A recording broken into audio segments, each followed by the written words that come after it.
We are down to just 30 golfers left in the FedEx Cup playoffs as we head to the Tour Championship at East Lake Golf Club, where one golfer is going to get a whole lot of cash and be crowned the Tour Championship winner, the FedEx Cup playoffs champion. I don't know the terminology. There's no starting strokes anymore. So it's a weird situation. I don't know how to phrase all this, but it's a good field. Scotty Scheffler trying to go back-to-back, win this one yet again.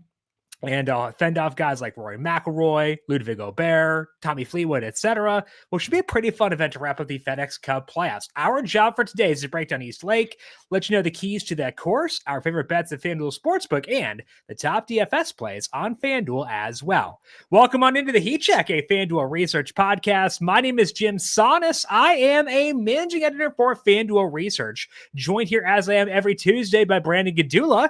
Check him out on X at Gdula13. He is on Blue Sky at Gdula. Check out his work at FanDuel Research, where he is a senior managing editor. Brandon, final event of the FedEx Cup playoffs. How you doing today?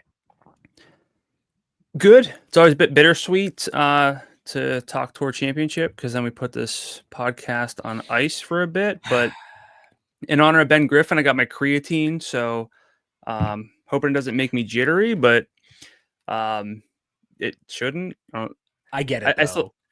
When I have like too much coffee, I've never done creatine because I did a weird study on it when I was in high school. And I was like, that sounds bad. Headaches are not fun. So I've never, but overall, being too hyped and getting jittery as a result, when I talk too fast on this show, that's usually why, is because my caffeine consumption that morning has been higher than it should be. So Ben, we get it. We stand with you. I mean, we're not going to turn this into a supplement podcast. I assume he takes pre-workout. I mean, we got to do something during the off season, right? So why not supplements? Well, no, but creatine's never made me jittery. So I assume he probably takes a pre-workout, but yeah. I don't know. But I mean, swallowing a creatine rock and then four putting or whatever is peak stuff. That sounds like something I would do and just blame it on the creatine, but knowing that it's just because I can't putt. So I do like how the caddy's here, drink some water. That was the cure for all of it, which means I should probably just drink more water to get the caffeine jitters down. Yeah, it's a good solution to a lot of everyone should drink more water, basically. I do drink a lot of water, but the problem is my water consumption does not begin until 1, and we record this at noon Central. So yeah, I will let days go by and it's 5 p.m. and I'm tied to the computer all day. I didn't drink any water, and then I started drinking. It's too late. It's just everybody drink some water. We'll talk golf eventually here, but it's 30 golfers. Scotty's going to win anyway, probably. So we'll talk a little bit. I wanted to talk to you about that and how that might affect the way you might bet this week in terms of outrights, but it just feels inevitable. So we'll talk about that, but I promise we will. But I'm not passing up a creatine joke for our guy, Ben Griffin. Can I blame caffeine consumption for my Russell Henley outright? Is that okay? Is that permissible to just yeah, I was hyped up on caffeine. Sorry, guys. I don't know what to say. Well, I mean, I think you don't. I think that being interested in Russell Henley this week is a good way to. You're accessing the right part of your brain. That's the way I would look at it. So you're saying I need more coffee, is what I'm hearing, and you want me to speak at 1,000 miles per hour, and I think everyone else would agree as well. We're going to dive into the Tour Championship. Let you know the new format for this year. The new format is very simple. It's like a usual PGA Tour stop. We'll break down the implications of that. We'll talk about East Lake and our favorite bets and DFS picks for this week as well. But first, a reminder to make sure you are subscribed to the FanDuel Research Podcast feed wherever you get your podcast, because although the PGA show comes to an end after this week until January, the NFL show just around the corner every Thursday, getting you set for that week's NFL DFS main slate.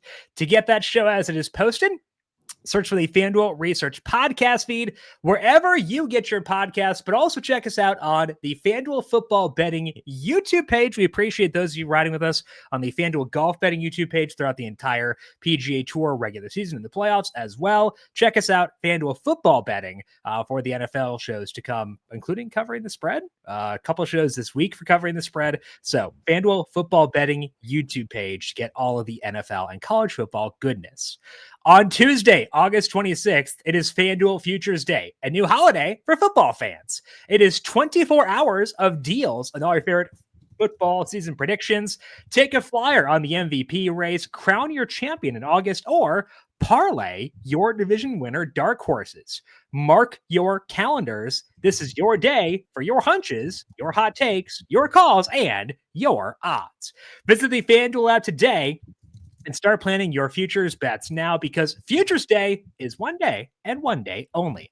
FanDuel, play your game. Must be 21 plus and present in select states. For Kansas, in affiliation with Kansas Star Casino, or 18 plus and present in DC, Kentucky, or Wyoming. Gambling problem? Call 1-800-GAMBLER or visit FanDuel.com/RG. Call 1-888-789-7777 or visit ccpg.org/Chat, Connecticut. Visit M&D Gambling Help.org in Maryland. Hope is here for the Gambling Helpline, ma.org, or call 800-327-5050 for 24/7 support in Massachusetts, or call 1-877-8-HOPE-NY or text HOPE-NY in New York. Let's take a look now at East Lake Golf Club, which is a par 70 this year. It's a par 71 last year, reverting to a par 70 because they did change a par 5 into a par 4. 7,490 yards is the length for this year. Of course, if you're looking at East Lake history, please note that there was a massive renovation the course underwent prior to last year's event. So golfers who were there said it was effectively a different course after the renovation. So it does matter quite a bit that has changed there. There are 30 golfers in the field for this week. Sepp Straka, who withdrew last week, is still in the field as of now for this week. And it is a no-cut event. And there are no starting strokes for this year. Everybody starts this event at even par. So don't have to worry about that for this time around. Honestly, I got kind of fond of the starting strokes. It made for a fun, unique kind of event, but I'm probably the only one who thinks that, so we'll let it go by the wayside. Brandon, what should people know about the redesigned East Lake Golf Club? I bet Scotty Scheffler likes the old format. I have very, very vivid memories of Scotty blowing a pretty short putt to lose to Vic a couple years ago. So he may have it, but I do not have fond memories of it. Yeah. And they pertain to Scotty specifically. Oh my gosh, he's got 7,456 FedEx Cup points. And next up is Rory at 3,687. He's almost, and that's not nearly as big as his Ryder Cup point margin over who is second in the qualifying. I think Xander's number 2 in Ryder Cup points. 14,000. Scotty is 37. Yeah. We'll talk a little bit of Ryder Cup too, with qualification, the justice for Harry Hall. That's what we're going to talk about later. Yeah, that's true. Poor Harry. Double H, Harry Hall. But yeah, I think we'll talk, we'll talk the course, but there's a lot of stuff to break down. A lot of kind of narratives to sort of dig into this week. And then the big dog in the room of just like outrights and handling Scotty Scheffler, which is a pretty legitimate conversation to have. I mean, we've been covering golf since, I always forget the year. I want to say 2017, just around there. We had Dustin Johnson, like John Rahm felt inevitable at certain points. Rory McIlroy. We've had Scotty for long enough that it becomes a whole thing. And I think it's just probably worth discussing a little bit in this final 30 golfer field. But put that on ice for now. Dig into the course a little bit. As you mentioned, underwent a big renovation. So we got to factor that in. But it's a par 70. It's a long par 70 over 7,400 yards. They widened the fairways a bit, but they still rate out as pretty narrow, all things considered. And the greens this week, they're Bermuda. They're also just over 6,200 square feet on average. rating out about average in terms of what we see on the PGA Tour. So as you dig back, I'm glad that they're ditching the starting strokes just from a kind of ease of wrapping my head around things. Because you have your net scoring, so your finishing positions, which most sources list those, which makes sense, but that's not necessarily indicative of how you played exactly. Like it's close, but not exactly. But now we're gonna have to figure out when they switched back. And so as we're digging, it's gonna be a whole thing. But winning scores, and unless I clarify, like 99% of the references I talk about when we talk strokes gained, I'm talking about gross scoring. So just your 72-hole score, factoring out the starting strokes. But recent winning scores from a 72-hole basis in terms of gross scoring: 22 under, 19, 17, 14, and 15. The 22, of course, coming on the par 71 setup, but it's relatively scoreable. It's still difficult, though. This is definitely not a complete birdie fest to go out and determine who's going to win whatever's on the line. I don't know. I try, but I don't know. Yeah. I can't. So if you look deeper at the course, those renovations, we're not like that kind of golf podcast. We're going to talk about like the intricacies of the renovations. What we care about is like what stats matter, and it's realistically a little bit of a boost to driving distance in the inverse sense of it's easier to hit fairways. So in theory, that makes driving distance a little bit more important, but we're still seeing a relatively average-ish number of fairways hit as they widen them. It was really narrow. It was really difficult to hit fairways before they widened them a bit. According to Data Golf, they had the fairway width at 23.8 yards in 2023 and 30.1 yards in 2024, which goes from like about as narrow as we get for the most part to a little bit tighter than average. Average is somewhere around like 33. And again, I played about 30 last year.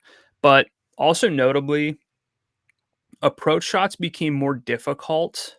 And that just led to an emphasis on ball striking. So I think from here on out, at East Lake, even more of an emphasis on ball striking, which is great for us because that's what we generally just sort of sort golfers by ball striking and hope that their putting's not terrible. But where you really seem to make hay is on putts from 5 to 15 feet, which is great for me because it's a good, I look at putts from within 15 feet. Just because that's a good sample, grows quickly. It's also the sort of more makeable putts, weeds out some of the guys who are just making bombs and inflating their strokes gained numbers as far as putting goes. But missing the makeable putts is going to be a key separator in the negative sense. So you got to be able to make the putts that are makeable this week. And so simply it's going to be razor thin at the top unless someone runs away with it. We know who's most likely to run away with it. But when you get 30 of the best golfers, it's not a complete runaway birdie fest. There's going to be a little bit of clustering potentially. And frankly, with that in mind, there is a little bit to me more volatility. Scotty feels a little less inevitable, even though I joked that he was, just because you're not just going to be able to go out and make birdie after birdie. So to me, the key stats for this week are strokes gained approach, number one, strokes gained off the tee with an emphasis still on driving accuracy. Just still think it's going to win out long term. Putting from 5 to 15 feet or from within 10 feet, 15 feet, just like those makeable putts. And proximity from under 150 yards actually kind of rates out as important. It's still a small piece of the puzzle for me, but I understand. I always say the same stats, but those went out, and I'm just not a big believer in the more granular stats until we get better data.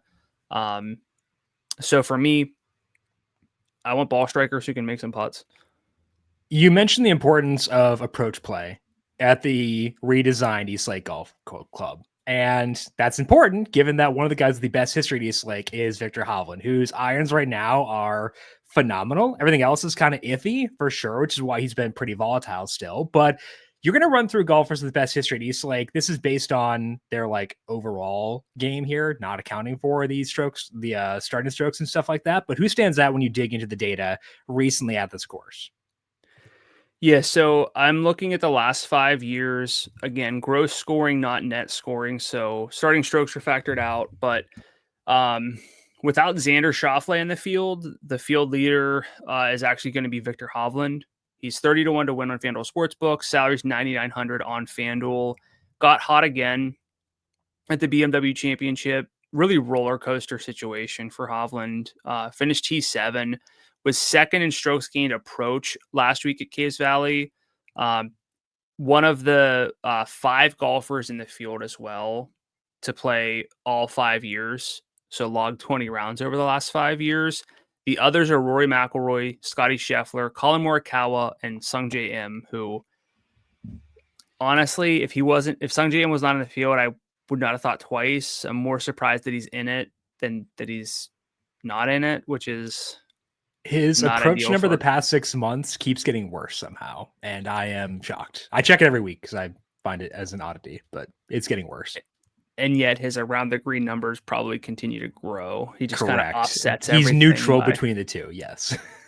That's usually how I play golf is miss the green, but try to chip it close. And so basically kind of get some greasy par saves because I can't hit greens. It's changing a bit, but I kind of vibe with Sungjae from that perspective. But imagine we gave like Vic's irons and Sungjae's wedges. That'd be a fun golfer. Yeah, I mean, we talked about this, I think at the Open about like, could you just get the best golfer at each stat? Oh yeah, would it be better than Scotty? It was better than Scotty, which should not have surprised me, but it does surprise. Well, but Scotty now leads this field in off the tee play the past 6 months. He is first in approach by 0.27 strokes over Vic. He is third. He's like 6th around the green, and he's like well above average putting. He's a sicko. But we'll go back to Hovland here. We'll talk Sungjae Im a little bit more. We'll talk Scotty as well on this list. But Hovland in 2023 tied for the 72-hole lead in terms of gross scoring. Won the net. He's been top half, so top 15 in each of the last 5 years as well. So, honestly, this is the kind of setup. We talked about accuracy and irons. There's a couple of names that fit, and frankly, Hovland's one of them. So it's not that surprising to me. Justin Thomas is next up. Salary's 10,900. He's 22 to 1 to win on. Now he's 25 to 1 to win on FanDuel Sportsbook. Did not play here in 2023, but otherwise top 7 in gross scoring in his 4 starts over the last 5 years. So really good form there. Was T33 at the BMW Championship. Pretty weak numbers across the board. So in the FedEx Cup playoffs so far, T28 and T33 for Justin Thomas. It's fine. He's probably not in danger of missing the Ryder Cup or anything. So don't know if he's got like that full on prove it, but I'm sure he'd love to walk in to September with a Tour Championship win because of the season he's had. Rory McIlroy's next up. 12,600 is the FanDuel salary. Plus 850 on FanDuel Sportsbook to get the win. A lot of history at the Tour Championship at East Lake. 3 outright titles, 3 72-hole scoring leads. He's been basically the outlier in terms of running people down from, I want to say 4 under as a starting position. I think he had the only 2 wins, at least entering last year.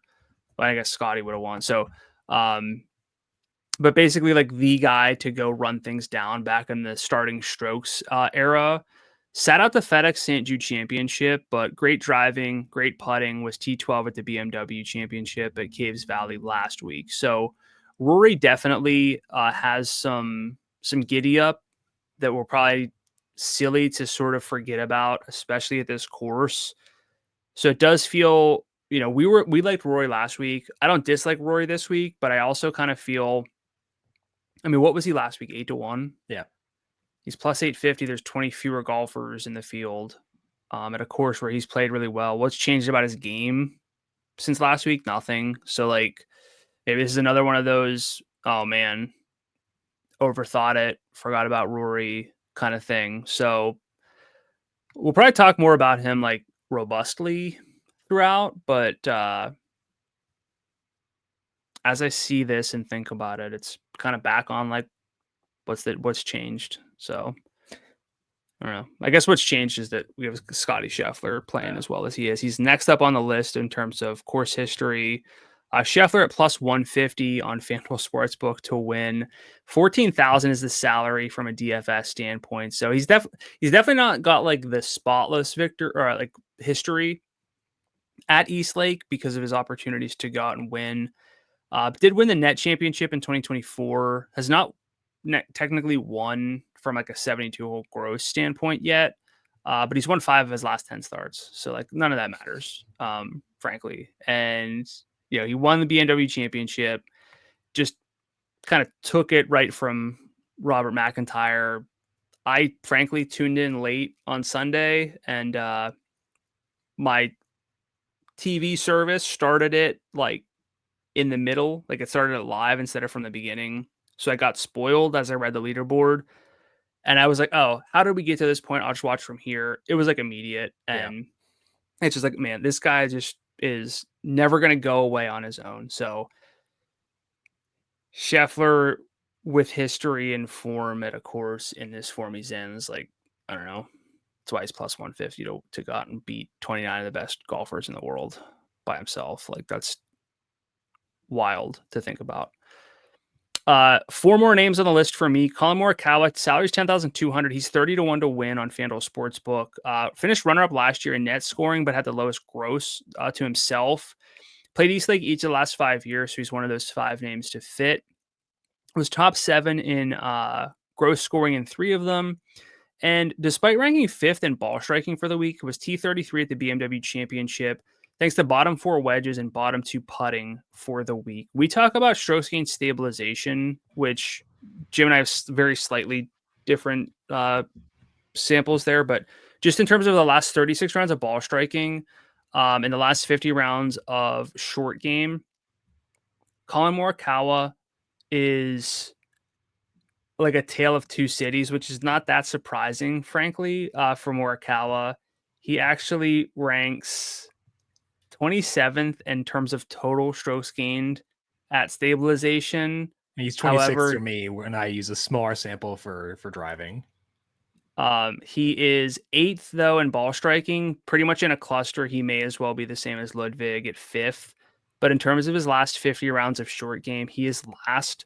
I have him at a minus 0.45, and Akshay is at a minus 0.24, and everybody else is at least a 0. His short game is that bad right now that at 30-1, I am intrigued. However, you will hear his name later, but it's in a different format than the outright market. I'll just say that. Because the new name that I think about more than anybody at a course, new Colin accuracy. I mean, Russell Henley was basically the new JT 6 years ago, and now he's like the new Colin. Henley's salary is 11,300. He's down to 20-1. He was 27 at one point to win the Tour Championship, according to FanDuel Sportsbook. Finished 4th and 13th in 2 starts in gross scoring the last 2 years at Eastlake. T15 last week at the BMW Championship. And a small field, but 6 straight top 17 results for Henley. That's pretty sick. Patrick Cantlay, shout out TGL coming back late December. Patrick Cantlay's salary is 10,600. He's 25-1 to win on FanDuel Sportsbook. He's played here the last 4 years, won the net championship in 2021 while finishing 4th in gross scoring. T30 last week at the BMW. Top 13 driving and putting, but 40th ranked irons. And then the man we talked about already, Sungjae Im. Salary's way down at 7,100, but he has played here every year over the last 5. He's 80-1 to win on FanDuel Sportsbook.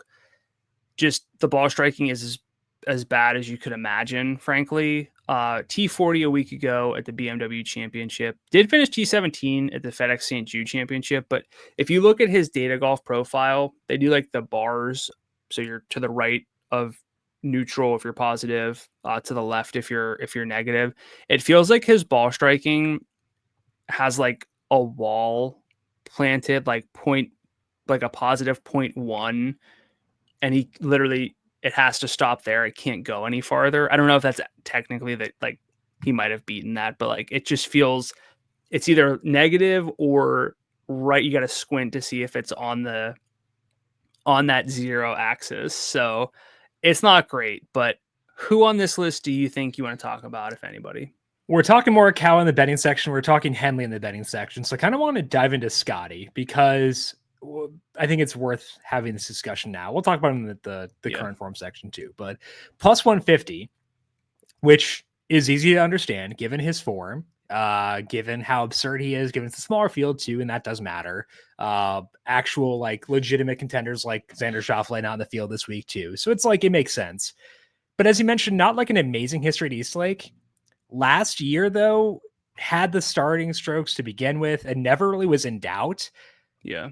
I don't really worry about the course history for Scotty being like, it's not amazing. I think a lot of it is he didn't have to push last year, at least. Like, he had a couple bad holes, but like it was fine. Overall, I don't care about that at all personally. So I view him as being like a pretty legitimate plus 150. I think like I can't bet him at that number. I need it to be closer to 2-1 probably to bet it, but I think it's a pretty legitimate number. Is that kind of where you're at with Scotty too?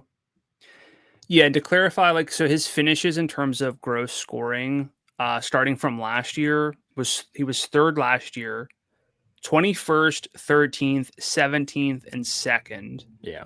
And you got to remember this is a 30 golfer field. So to be kind of field average is to be around 15th. So he's kind of average, for 3 years between the two good finishes.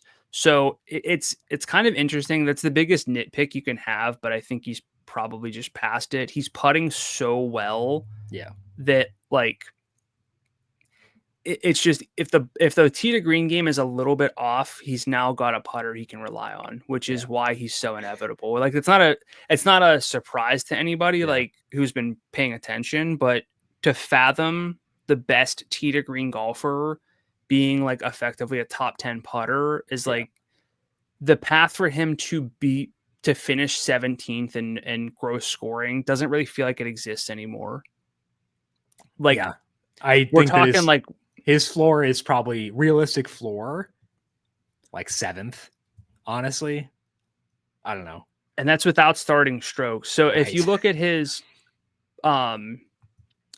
last 50 rounds, get your average strokes gained total. So basically your scoring average adjusted for the field minus a standard deviation to get a kind of floor. So about 70% of rounds would go between your floor and your ceiling in this case.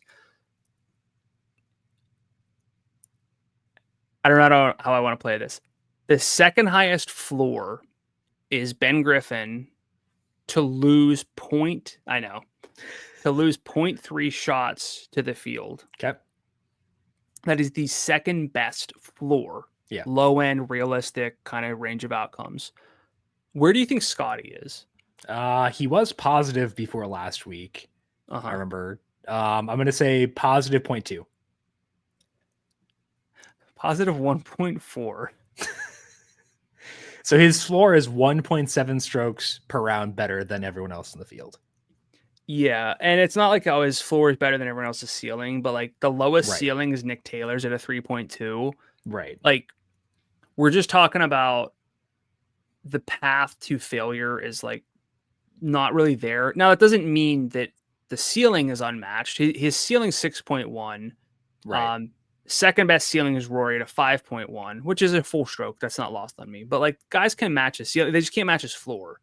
Right. And you get those conversations of like, oh, Scotty's A- B+ game is as good as a lot of guys like A+ game. And it's true. And it's bared out into the stats now. So I can't realistically get to betting Scotty at plus 150. It just doesn't excite me. Yeah. And even if my model showed value on it, I don't know. But it's changing the way that I'm viewing outrights for that second tier. Yeah. Where I'm like, maybe I just go longer and hope somebody else knocks them off. But as Jim has pulled up here, top 5 for Scotty minus 340. that's yeah. It's not even wrong. Like, it can't be. It's not that wrong or anything. No. Like, if they offered me a no, I'm not taking it. Like, yeah, personally. So, yeah, it's fun to watch this man unleash his destruction upon a golf course at all times. Yeah. Obviously, Scotty is going to be the leader in form entering East Lake. We've kind of had that discussion now. So let's skip past Scotty entirely and talk about other golfers entering with the best form for the Tour Championship. Who else stands out for you when you dig into that data? I finally did the math beforehand to show how much better he was than everybody else, but now we're finally going to skip it. But I understand. What's the number out of curiosity? So he's 1.37 strokes per round better than Tommy Fleetwood, who's second over the last 3 months. 1.37 is roughly the same between Tommy and Justin Rose, and Rose is 23rd over the last 3 months. So poor Tommy can't escape Justin Rose even in the stats section. Tough. Yeah. And Scotty over the last 3 months, 5.48 strokes per 4 rounds better than anybody else. So that's, yeah. Tommy Fleetwood's next up at a 2.41. Ben Griffin, talk more about him in a second because his salary is actually below 10,000. He's at a 2.33. Russell Henley, 2.1.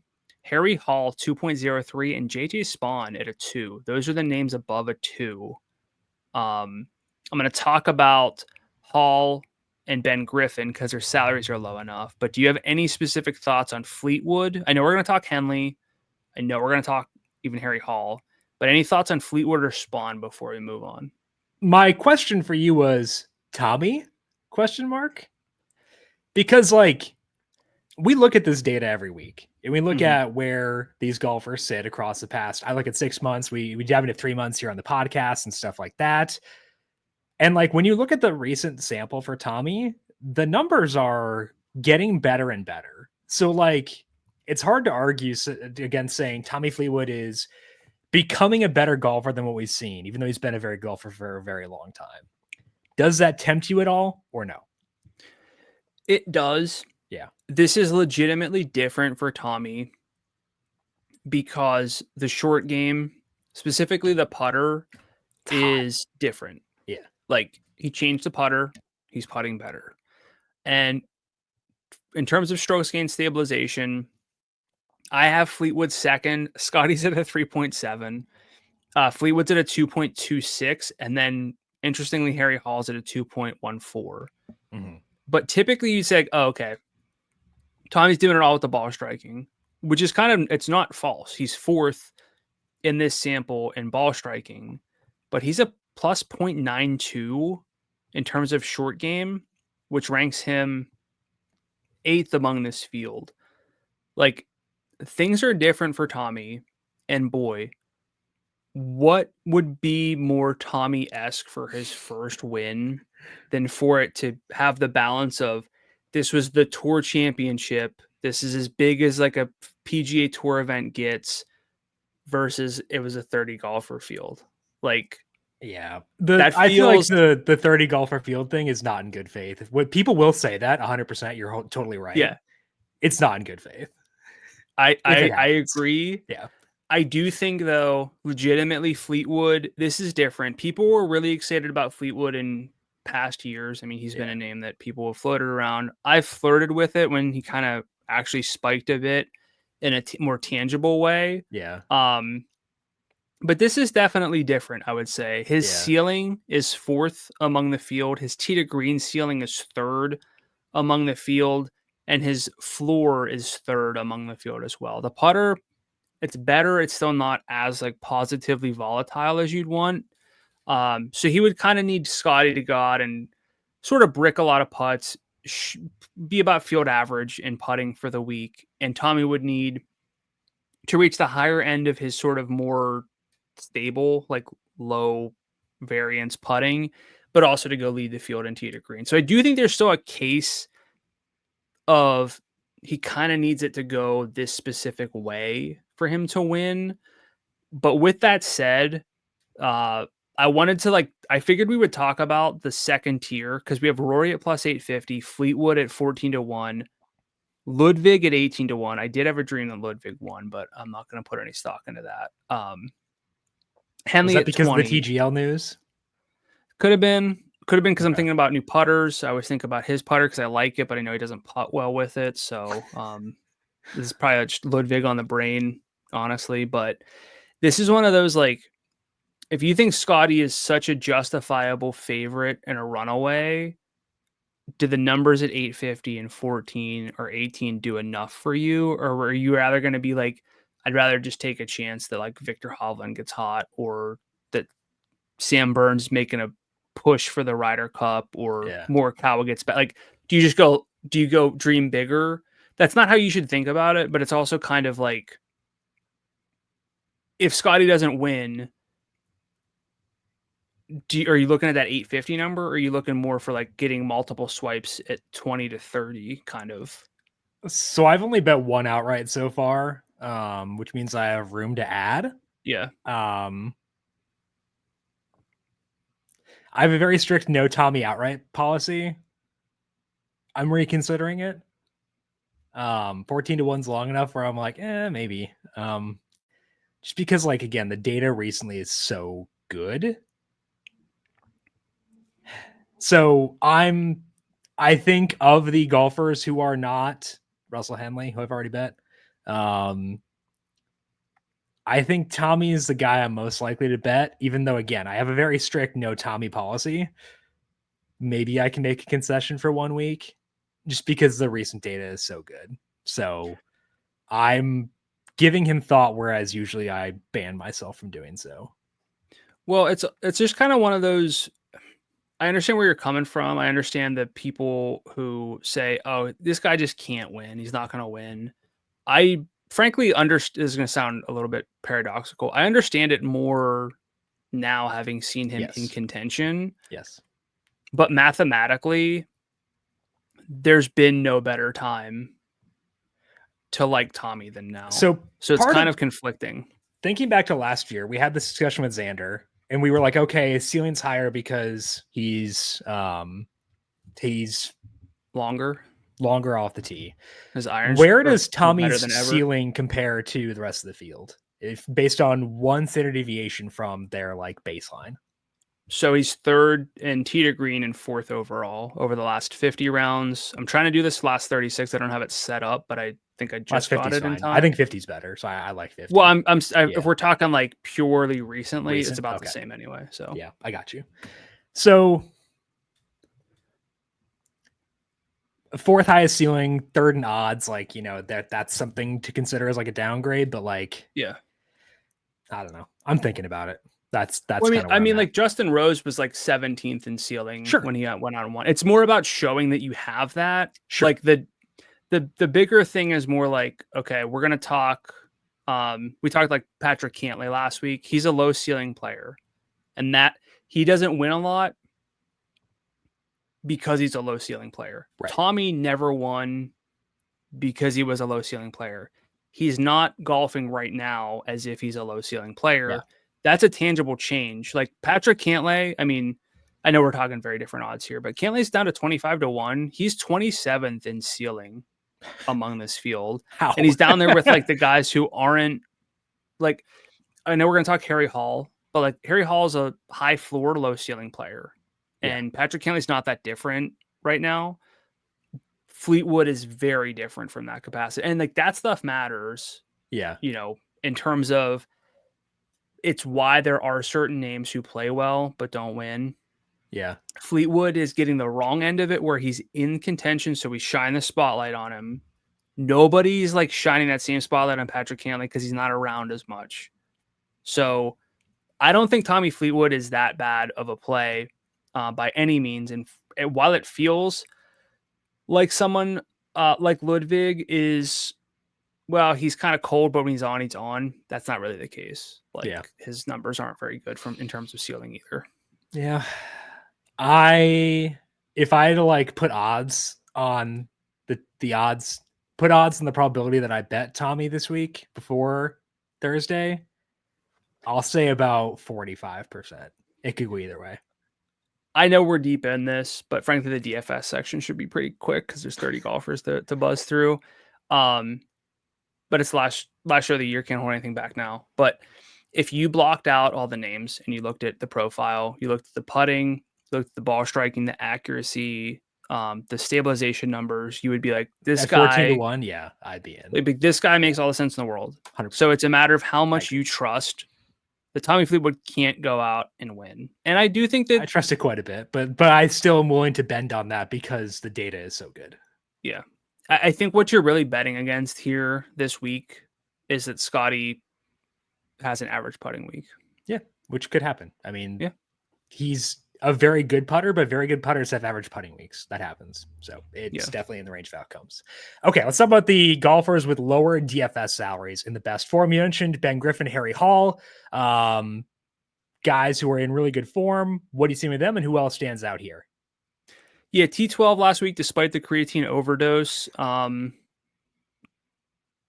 gained approach in 11 straight, which is, that's awesome. I think Ben Griffin's really interesting. Talked about his stabilization numbers. Ceiling numbers are pretty good too. Harry Hall, the stabilization numbers also very good. Salary is 8,600. Again, just last 3 months, Ben Griffin's at a 2.33. Harry Hall's at a 2.02. We've got the Ryder Cup like erasure narrative for Harry Hall. He's the best putter in the field by a mile. And he's gained with approach for the first time in 5 starts last week when he finished solo 6. He can actually spike with the irons. If you go back and look through his event log, like it's not consistent, but there's something behind it. It still doesn't lead to a lot of high-end like data in terms of a mathematical ceiling, but there's a chance that he can put things together. And if he finishes 6th again, that's going to be great. Especially at a salary of 8,600. Cameron Young, again, a lot of guys in the Ryder Cup bubble, which is a narrative we haven't dug into too much, which is interesting though, in terms of how that might affect guys. I'm sure they all want to play well and make some money, so it's not just like trying to make the Ryder Cup. But he's 14th right now in the USA's Ryder Cup standings. Irons were cold last week, solo 11th, but positive in all 4 categories. Smaller field since his win, so like keep that in mind in terms of his finishes. But he's gone win 5th and 11th, and it feels like I liked Cameron Young past couple weeks. I kind of moved off of it. Salary's still elevated at 98, but interesting for a 1.87 over the last 3 months. Victor Hovland, 1.83, salary's 9,900, 30-1 to win on FanDuel Sportsbook. Second in approach last week to finish T7. Last 6 months of approach play, Scotty's at a 1.58, Hovland's a 1.31, and then there's a big drop off to Colin Morikawa at a 1.04. So Hovland, interesting to me again this week. Sam Burns, another Ryder Cup bubble guy, salary's 10-1, strokes gained in this samples 1.81, 26th in approach the last 6 months, but 15 the last 3 months. So kind of trending up from that category, that standpoint. Again, playing well would do good things for Sam Burns in terms of the Ryder Cup. Harris English doesn't have to worry about the Ryder Cup, so shout out Harris English. 8,300 is the salary, 1.80 true strokes gained per round last 3 months, 50-1 to win on FanDuel Sportsbook. Irons have been kind of cool the last 2, but he's a guy you go back through the event log, you see spikes with the irons and the putting. You love to see that. Very easy DFS consideration for sure, if nothing else, at a salary of 8,300. A couple more names here. Robert McIntyre, 1.76 at 35-1 to win. Is he still 35? Yes, 35. Couldn't close it out, so that's in the back of our minds. Hot putting of late. Solo second last week, though, does good for the optimism levels for McIntyre to put together another good start. The ultimate Ryder Cup bubble, Keegan Bradley, 1.69. Salary's only 8,800. 40-1 to win on FanDuel Sportsbook.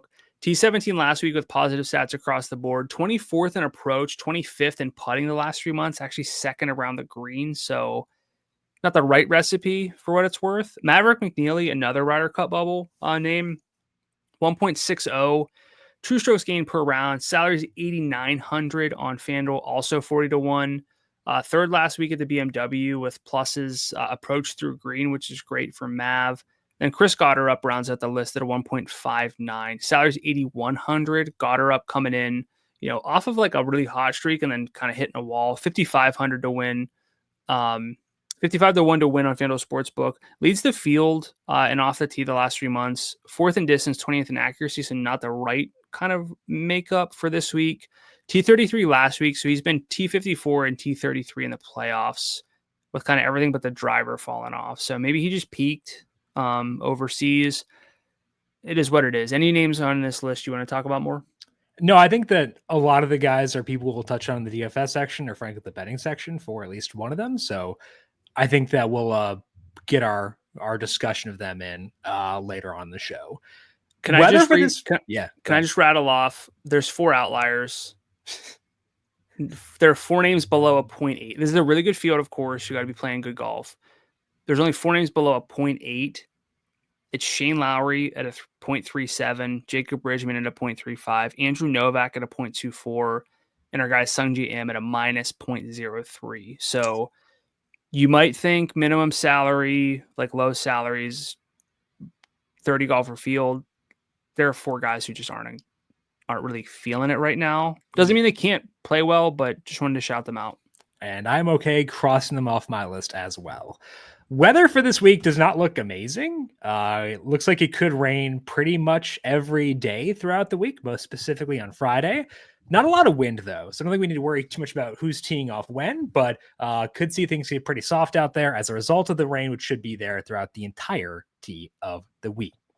Let's take a look now at the betting odds over at FanDuel Sportsbook and try to identify the best bets in the field for this week at the Tour Championship. Brandon, when you dig into your model, who stands out to you as being the best bet to win the Tour Championship?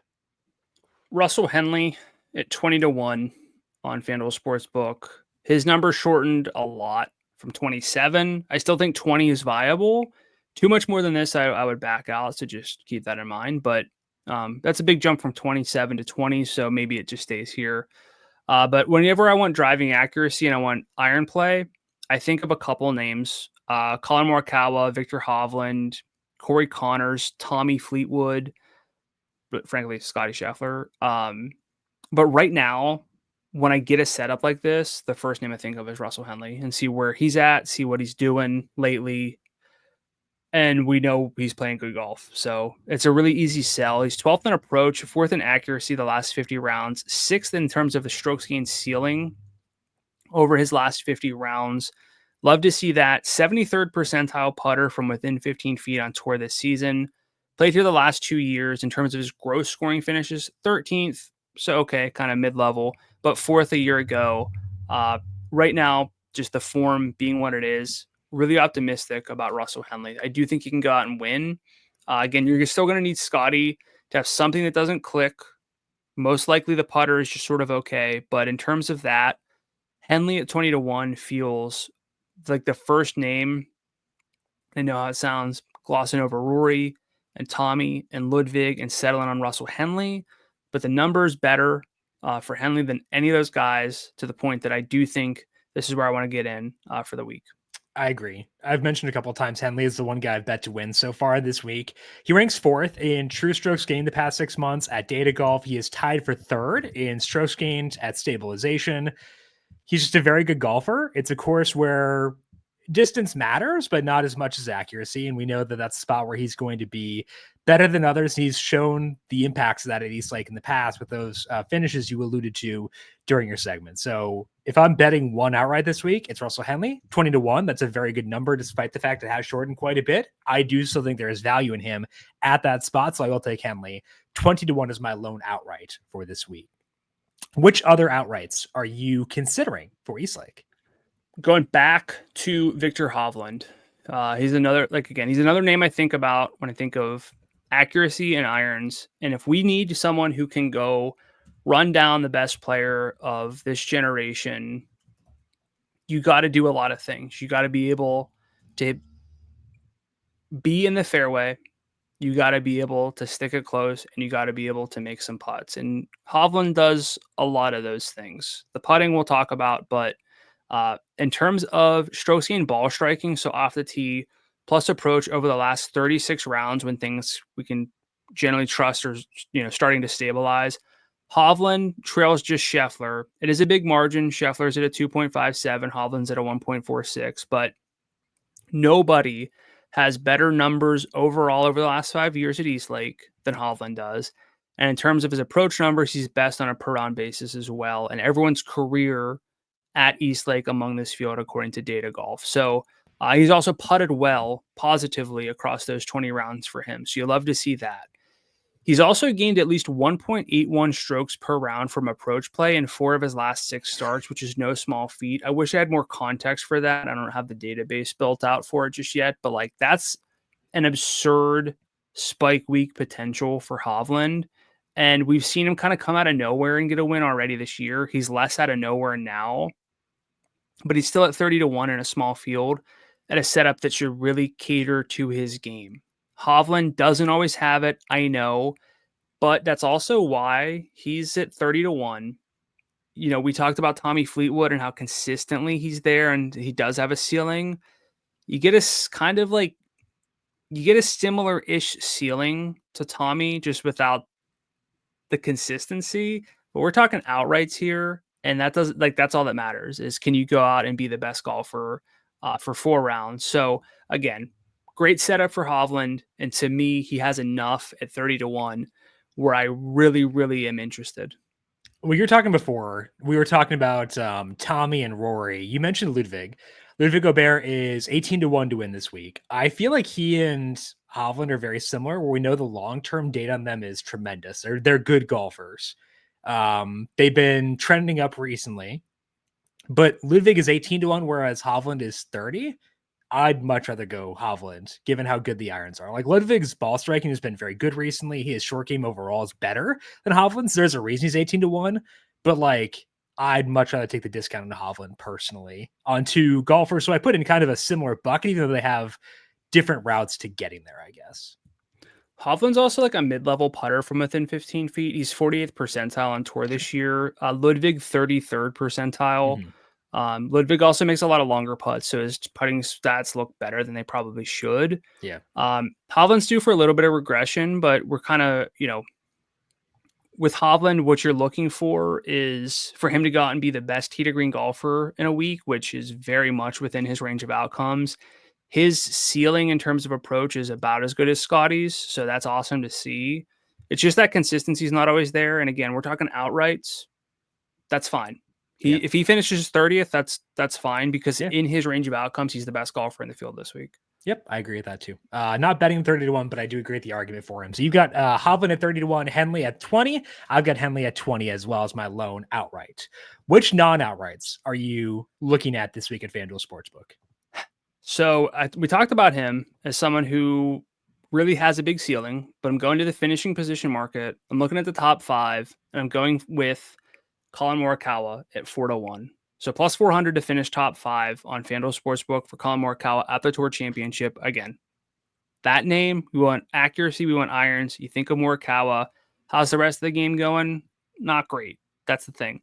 But even with his struggles with short game, he does enough from a ball striking standpoint to stand out and have some upside in a particular week because his putting is not quite as bad as it always seems. That's just a little bit unfair. I feel like he gets the worst of the, like, this guy can't putt than anybody among like the studs, but he's the 7th best ball striker over the last 36 rounds, but he's basically within striking distance, like of top 4.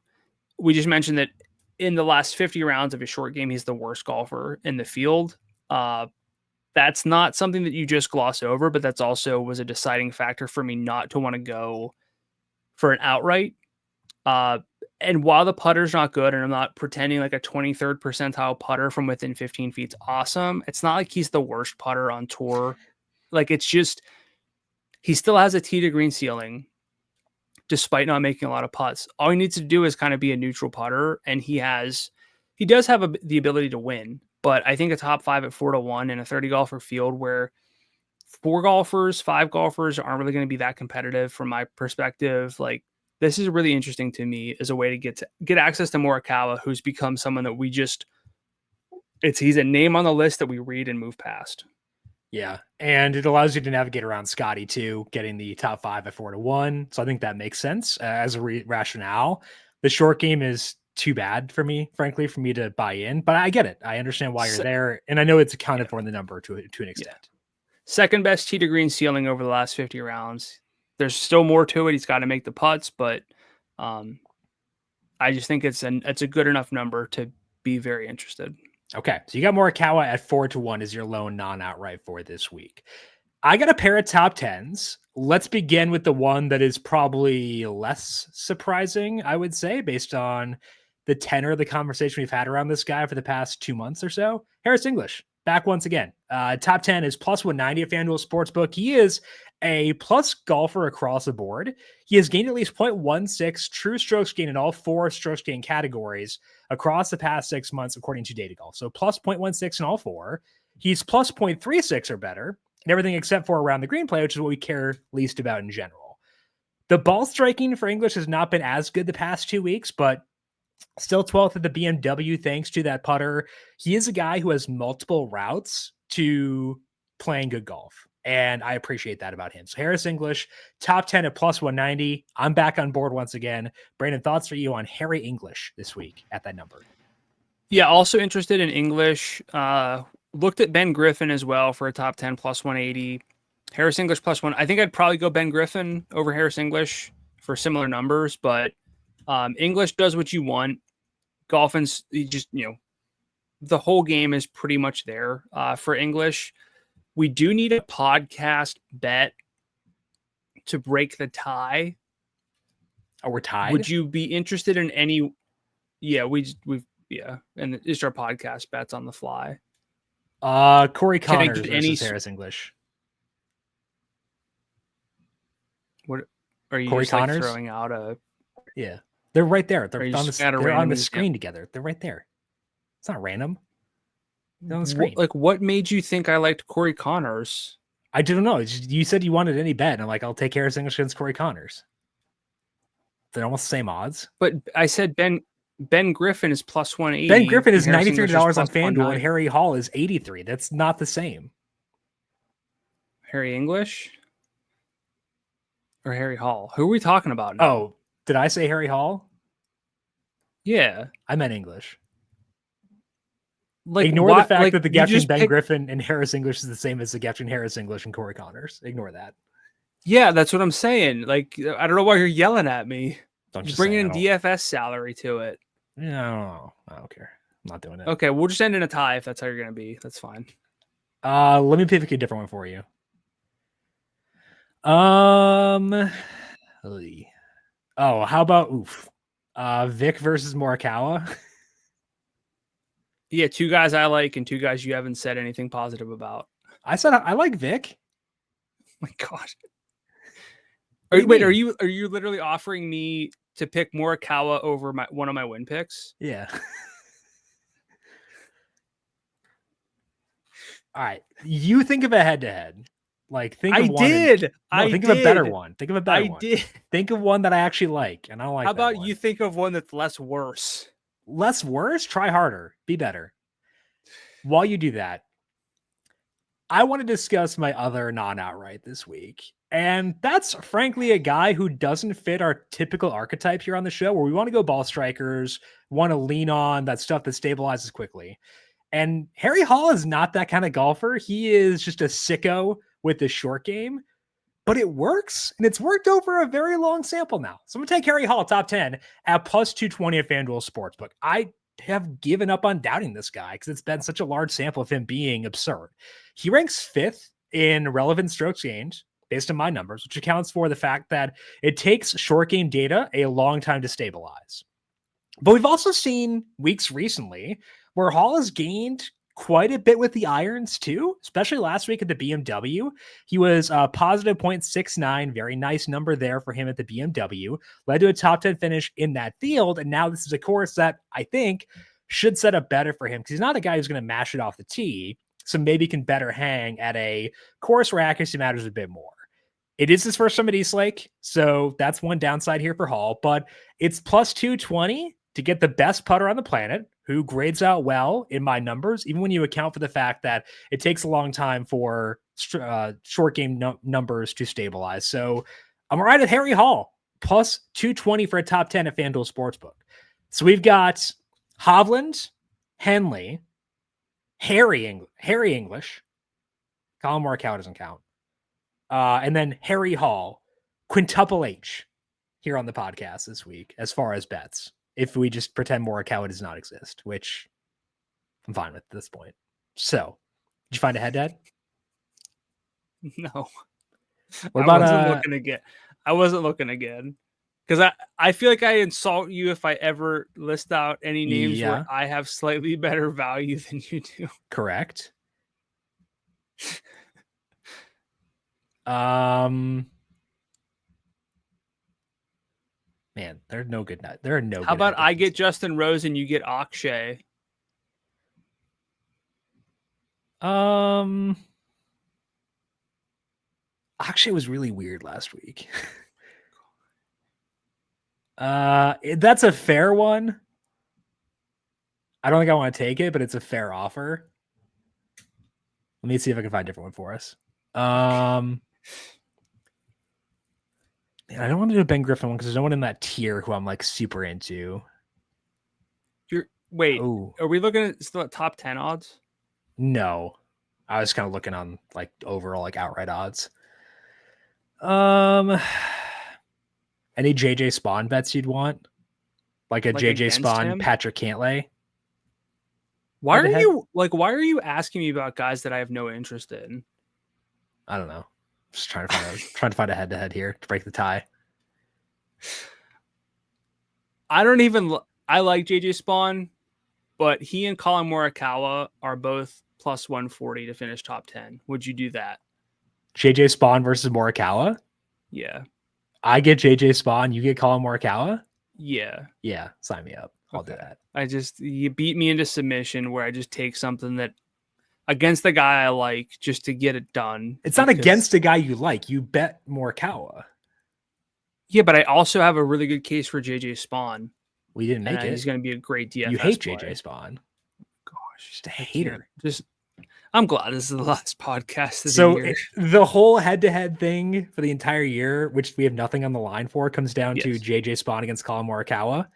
Yeah, I should have just ignored finishing it, position. Honestly. Yeah, this feels like a gift. I feel like you've gifted me something here. Yeah, because I just wanted to move past this. You beat me into submission. So you're saying if I want to get what I want, I just beat you into submission, and then I will get what I want. We also can't talk about hypothetical head-to-heads for 9 minutes in a row. Have we? It hasn't been short. Head-to-heads just locked. FanDuel heard we were talking about head-to-heads, and they're like, "No, man, we can't. They got to move past this. We're not even putting odds up for these." I respect it. I respect it, FanDuel. Okay, let's move on to. Oh, sorry, I should recap. I've got Harry Hall plus 220 top 10, Harris English top 10 plus 190. Brandon has Colin Morikawa for a top 5 at 4-1. We both have Russell Henley 20 to win, and Brandon has Victor Hovland at 30-1 for this week quintuple H here on the show, and again excluding Colin Morikawa. Let's talk some DFS now for this week at Eastlake. Of course, Scotty Scheffler coming in at $14,000 on FanDuel. That is not a small number. I don't think that is a prohibitive number, though, given that there are only 30 golfers in the field, and there are some guys who have some juice further down the board. So, Brandon, when you look at the salaries at FanDuel, are you getting to Scotty in a head-to-head tournament, et cetera, et cetera? I'm getting to Scotty in every lineup I build. Yeah, that's fair. I can't push back on that. If you put Scotty in, you have an average of $9,200 left for 5 slots. I can do that very easily, and I'm going to. The case for anybody who's like, this is dumb, everyone's going to play Scotty. I hear it. What you're betting against is like you need Scotty to effectively to finish like 6th or 7th probably, and to have the salary from the guys who you get to by not playing Scotty. So effectively, you kind of are looking at like you avoid Scotty and therefore you play Rory and Tommy that nobody's able to play together because if you're playing Scotty, you can't do that. And then Rory and Tommy finish 1-2, and Scotty's like outside the top 5. That's the path. Like, it's one of the paths to like fading Scotty in a tournament to make it like worthwhile. But if Scotty finishes like 5th and Rory and Fleetwood don't win, you're going to have enough salary to sort of roster the winner anyway. Yeah. So like, I've been trying to wrap my head around how do you fade Scotty and justify it this week, like in a tournament lineup or over a lot of tournament lineups. I'm not saying you can't build a lineup without Scotty. That's not what I'm saying. Just like simplifying it. You have to think about how you're going to win without having Scotty. And like you said, I don't know if you're giving up enough salary even to get to Scotty to make it worth it, unless you just go pure like tier 2, tier 3 names. You ignore the value. It's a really unique sort of way, not truly unique probably, but a more unique, less copied lineup. And you get access to some sort of tier 2 mid-level heavy approach. Yeah. It's feasible for sure. Right. But I don't know if you need it. And for both of us, this means our week revolves around starting with Scotty Scheffler. So the rest of our DFS discussion will revolve around that assumption that we have Scotty in the lineup. The next person for me, when I'm like, okay, I've got Scotty locked in, the next person I'm like willing to click is Russell Henley at 11-3. Are you okay skipping over McIlroy, Fleetwood, and Oberg, given that their salaries are $300 to $1,300 higher than Henley's? Yeah. So if you go with Scotty and Henley to start, you get 86.75 left per golfer. So 86.75 versus Rory and Tommy, it's 88.25. So it's a similar 1-2 kind of. And this is the type of week where you just might eat $600 in salary to get the guys you want. So you could kind of duplicate it and swap those two out. Yeah.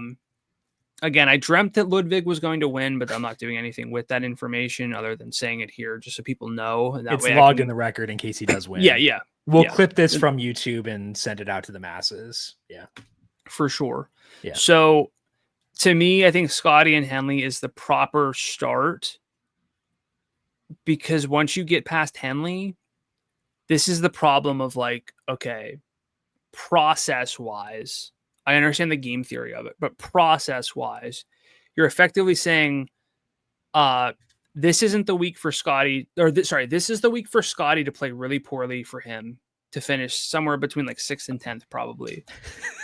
Conversely, this is the week that Tommy goes out and wins and therefore gets that boost over everybody. Or frankly, Ludwig, because he's not that, like, he's oversalaried to me. Like, I understand the concept behind it, but he's oversalaried. Sure. I agree. Or you just say, hey, you know what? Scotty's okay. Rory runs down everyone at Eastlake again and reminds us that he's kind of that guy when it's not Scotty. But outside of that, you get to Justin Thomas. So if you scroll down, it's Justin Thomas. What's he done? Like, what makes you excited about JT? What makes you excited about Cantlay from a ceiling standpoint? I'm not going to besmirch JJ Spawn because he's got a ceiling. He's phenomenal. But like Morikawa, we know he's not perfect. Sam Burns not perfect. So by giving up Scotty from a process standpoint, you're kind of saying like, no, some of these guys who are just whatever are going to play their best golf, and Scotty at the same time is going to play poorly. Right. From a game theory standpoint, you just be like, you know what? For me to get the biggest potential out of this week, I have to assume that that's going to happen. Otherwise, it's not worth it. I still think you can play Scotty. Yeah. Leave salary on the table. Play guys people aren't talking about at the lower end. So this is more DFS conversation than we typically get into, but it's 30 golfers. Popularity is going to be up on everybody. Everyone's going to be looking at Scotty. But you have to lay out the case for like what it means not to have Scotty. And I just it's such a narrow kind of way to think about it in terms of how likely it is to happen. So I can't really get behind avoiding Scotty in too many lineups. I'd agree with that. And you listed off the guys in the mid-range and you're like, okay, do I care if I miss out on this guy, this guy, this guy, this guy? Only guy I actually was like, yeah, I kind of want to use him is JJ Spawn at 10-4. I don't mind though going with Scotty Scheffler and then skipping Henley and going JJ Spawn as my second golfer. $8,900 left per golfer for 4 slots. That would allow me to get to Victor Hovland, who I like at 99. some other guys around there, which I'm good with. I don't think I need to do that because I do like Henley enough to prioritize him, but like I can still use JJ Spawn. I'm not going to go Scheffler plus Henley in every lineup.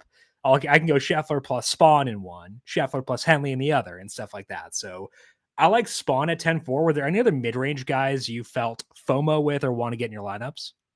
I think Morikawa still has the juice, but he's more of a tournament only play. He's not someone I'd be considering in a head-to-head. If this is the week for JT and Patrick Cantlay, shout out Atlanta Drive. TGL coming back late December, I think the 28th. I still think you're TGL incel secretly. I'm gonna find ways to figure out if that's your burner. I like if this is the week for them, that's fine. I don't see it, especially for Cantlay, who's just become such a low ceiling, high floor player that he's a fine DFS play at a mid range salary, but I'm not going to be there. So it'd be Spawn and then Morikawa in the 10K range that I'm most interested in that order. Over Burns too? Yes. Okay, cool. Let's go down to the 9,000 range then. I like Hovland at 99, and I like Ben Griffin at 93. No one else really called to me in the 9K range. That's not a big range, first of all, because there aren't a lot of guys in the field. But those are the two who called out to me. Anything else for you in this range? No, those are the two standouts as well to me. But this is where you have that conversation of like, okay, you want to be different whenever there's only 30 golfers to pick from. Everyone's, a lot of people playing Scotty. It's so easy just to be like, nobody's talking about potentially Robert McIntyre after he blew the lead, whatever. Like, don't play Ben Griffin if everyone's talking about Ben Griffin and like hope that, or don't play Victor Hovland and play Cameron Young instead. Like, you have so many different ways to pivot still that I don't think Scotty's the right angle. But for me, it's Hovland, it's Ben Griffin. It's probably nobody else realistically. Yeah. Although I do think Cameron Young, similar like thought process in terms of somebody's got a ceiling who can go do it. Cam Young can kind of do it. He's also, again, relevant for the Ryder Cup, as are a couple other people. Maybe I rattle them off at some point, but to me, it's just Hovland and Ben Griffin for the most part. Young would also be third on that list for me too. So I agree with you on that one. If we're going to play Scotty plus Henley, Scotty plus Spawn, et cetera, we need to find some value plays. So $8,000 or $9,000 and below, who are you targeting there? Harry Hall, Harris English, and Justin Rose. So that's Harry Hall at 86, Harris English at 83, and Justin Rose at 79. I do think stand out more than everybody else. I could understand a case for Keegan, especially with the Ryder Cup stuff. Corey Connors in theory makes sense, but he's just been, I think he's still hurt. Just it doesn't seem ideal. Yeah. Gotterup's fallen off, nukes it. Just don't think it's a right setup for him. And then you kind of get right into there's not a lot in the 7K range, despite being a third. And it's not even being stingy. It's just like these guys are down here for a reason, other than frankly Justin Rose. I think Justin Rose is a little disrespected at 79. So I'm going to play a lot of Justin Rose, frankly. The ceiling is quite high, as we've seen. He's good for the Ryder Cup, but boy, building some confidence, continuing to build on his year is interesting. He is 27th in floor out of these 30 golfers, but he's 11th in ceiling. So yeah, I think Rose makes sense at 79. I understand that. I'm not fully out on Gotterup just yet. I know, like, he had two or three good events, because I guess 3M Open he was 10th too. Irons have not really been there, but the driver is really good, and it's not like he's like inaccurate off the tee. He's just about neutral there, and like distance is still helpful regardless.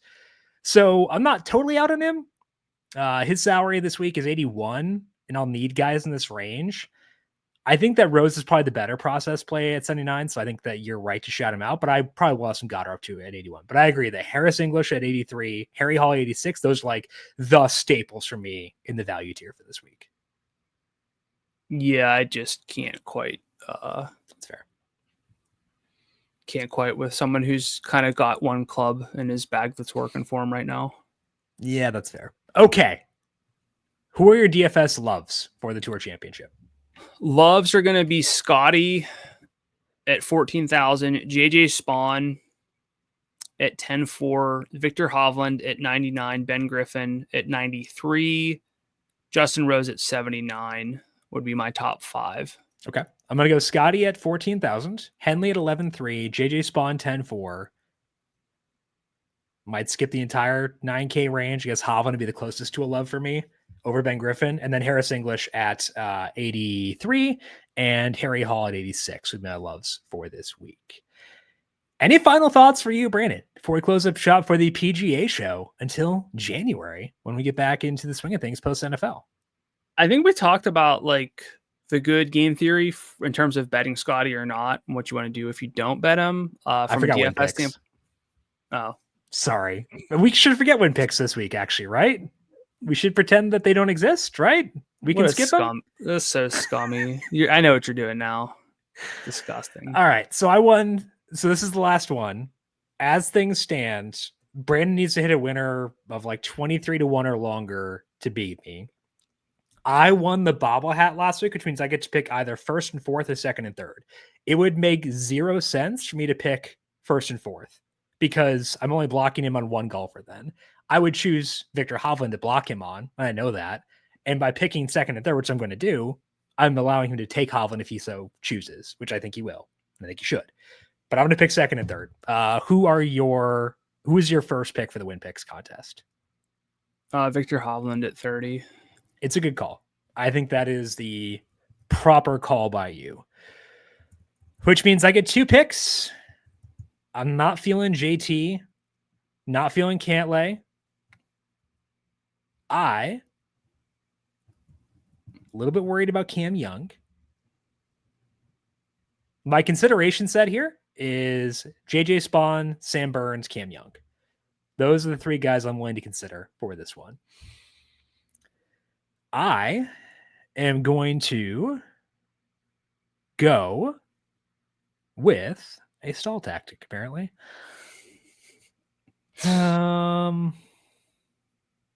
Let's go with JJ Spawn. And let's go with Cameron Young as my 2 win picks. Okay. So that means, I mean, I knew this was going to happen. I didn't know who you'd pick. Yeah. So I will go with, I could go Morikawa, but I think I'm just going to go, I'll go JT. Okay. So you had Justin Thomas at 25 to go with Victor Hovland at 30. If either Justin Thomas or Victor Hovland wins the Tour Championship, Brandon wins the win picks and the bobble hat this year, gets the sweep. If anybody else wins, I win the bobble hat and we split for this one. So we'll see how things play out there. Now that we've done on begrudgingly the win picks, any final thoughts for you? No, I think we talked about game theory. It's a week where you can make your own decisions. A lot of these golfers are justified. I mean, every golfer is justifiably here. I don't think all of them are ones that I would consider, but they're different. There are ways to be different without being dumb. Shout out. And I think this is a good week to take advantage of that. Be different without being dumb. That is a term for us on the NFL show, which is back in a couple of weeks right here on the FanDuel Research Podcast feed, breaking down NFL DFS for the main slate every single week right here. FanDuel Research Podcast feed and also on the FanDuel Football Betting YouTube page. But appreciate all of you for tuning in throughout this PGA Tour season. Been a lot of fun getting the YouTube audience in the mix here as well on the FanDuel Golf Betting YouTube page. Be subscribed there still when we return in the winter months. Looking forward to chatting with all of you then. Brandon, a pleasure talking with you every single Tuesday here on the show to get set for that week's PGA Tour event. Appreciate it as always. Looking forward to talking to the NFL with you in the very near future. Yes, sir. It's NFL season, baby. Brandon is on X at Gdula 13. He is on Blue Sky at Gdula. I am on X and Blue Sky at JimSannes. You can find FanDuel Research on X at FanDuel Research. Big thank you to our YouTube producer, Justin Lane, for his work on the video side of things. Thank you, Justin, as always. And thank you to everyone for tuning in. Good luck to you with your bets for the Tour Championship and your DFS lineups too. Good luck to you for betting fall golf as well. We'll talk to you all in a couple of weeks for week 1 of NFL DFS. This has been the Heat Check, a FanDuel Research podcast.